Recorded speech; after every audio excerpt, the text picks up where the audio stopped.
Come in. Come closer. Closer. That's right. I'm Vincent Price. Today, as much as ever, Vincent Price is considered a cult figure, the king of horror. In this essay, I will pick apart the construction of this identity, looking at the films and qualities that contributed to his cult status. I will examine to what extent Price's image was manufactured and marketed to his original audience, as well as to a new potential audience of cult film or bad film fans. Firstly, it makes sense to explain exactly what Vincent Price's cult image is, and to identify a few of the films that contribute to that image. In doing this, I will use as a starting point Tim Burton's 1982 short film, Vincent, which tells the story of Vincent Malloy, a 9-year-old who wants to be just like Vincent Price. Vincent is ideal for explaining the cult image of Vincent Price, as it is a piece of cult Price worship or appreciation that is about Price worship or appreciation. It highlights a number of the qualities involved in Price's image that are also discussed in fan websites, blogs, forums, or magazines. For example, the film makes use of Vincent Price's voice, the dramatic nuances of which he exaggerates. Price's voice is so vital to his image amongst fans that there are entire websites claiming to be the most comprehensive website devoted to the velvet voice of Vincent Price. Price's fan base also responds to his expressive features and his elegant posture and movements, which Vincent Malloy imitates when he imagines himself as Price. According to Roger Corman, one of the things that makes Vincent such an icon in the horror genre or otherwise is that he wasn't a guy who worked under a lot of makeup, so it was his face that people at the time associated with the horror genre. Price's face was iconic in 1964 when it was used prominently in the trailer for Mask of the Red Death. There are websites full of fans' paintings of it. Price's posture and what contributes what Corman calls the great dignity he brings to his roles, and that horror fans respond to. The transformation from Vincent Malloy to Vincent Price also involves a costume change. This is inevitable as fans respond to Price's most elegant yet outlandish costumes. Undying Monsters magazine's homepage includes a picture of him complete with ruff from Corman's 1964 Mask of the Red Death, and fans' paintings most often depict him in a distinctive costume. For example, this painting of him in Corman's 1960 film, Fall of the House of Usher.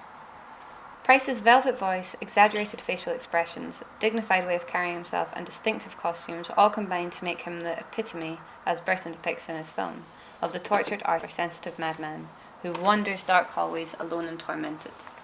In Vincent, Burton references films that work to construct this image. Two of these are Fall of the House of Usher and DeToss' 1953 film House of Wax. In House of Usher particularly, Price plays the sensitive madman who is almost dead, as Vincent Malloy claims to be. His costume in this film, as I have mentioned, is iconic, and the fact that his character's hearing is hypersensitive gives him much opportunity for exaggeratedly pained facial expressions, which the film makes the most of through repeated close-ups. In House of Wax, Price plays a genius, a great artist, who becomes insane and turns to the macabre. This film has a self-referential quality to it that may appeal to modern fans of Vincent Price who watch it in hindsight. For example, his character's ironic refusal to cater to the morbidly curious, and the fact that the actor is now himself a waxwork in the House of Horrors in Buena Parks. Fans respond to the fact that Price plays villains like those above, who may have lost their grip on sanity or reality, but have a clear motivation, often killing out of revenge and grief, motivators that most people can sympathise with. However, by necessity, this adoration of the type that Price supposedly plays, as portrayed in Vincent, involves an ignorance of his other films that are not of the horror genre. For example, the film noir While the City Sleeps, by Lang in 1956, in which he plays a devoted husband whose costumes are not theatrical, whose acting is reasonably naturalistic for film noir, and whose voice is normalized to sound more American than in his horror films. However, the construction of his image as the king of horror leaves little space on blogs and fan sites for this aspect of his career. One of the reasons that his involvement in films outside of the horror genre remains unacknowledged among his fan base online and in magazines is that he worked frequently with other cult horror figures, which places him in the same league as them and also draws their cult following's attention to him. Two examples of horror cult figures Price worked with I have already mentioned, Tim Burton and Roger Corman, but the list also includes Christopher Lee, Boris Karloff, Peter Cushing and Bela Lugosi. Price also worked with William Castle, another cult horror or bad film director.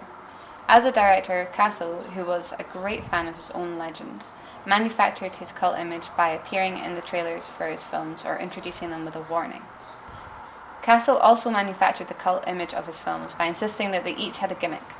In the case of The Tingler, 1959, which Price performed in, this gimmick was Percepto, a buzzing device attached to some of the audience members' seats. The hiring of people to faint in the audience was also enlisted, and of nurses to be present, and also the supposed release of The Tingler itself in the cinema. The Tingler is still performed this way today, for example at the 2011 Glasgow Film Festival, to packed audiences. His involvement in cult horror films such as these, which people see for their novelty value, is one of the ways in which Price remains the king of horror in the mind of a new generation. As well as appearing in films manufactured to be cult, Price's image as a king of horror was intentionally constructed. He was used in trailers that described him as the screen's foremost delineator of the Draculian, and truly the master of the macabre. Price commonly is the first and last person to speak in these trailers, and occupies the most screen time. Therefore, the trailers simultaneously perpetuate the image of him as the king of horror, and use it to sell the film. The same technique is now used to market these films to a new audience. When releasing DVDs of films he is in, the covers or re-release posters are altered completely to put Price's iconic face in the foreground.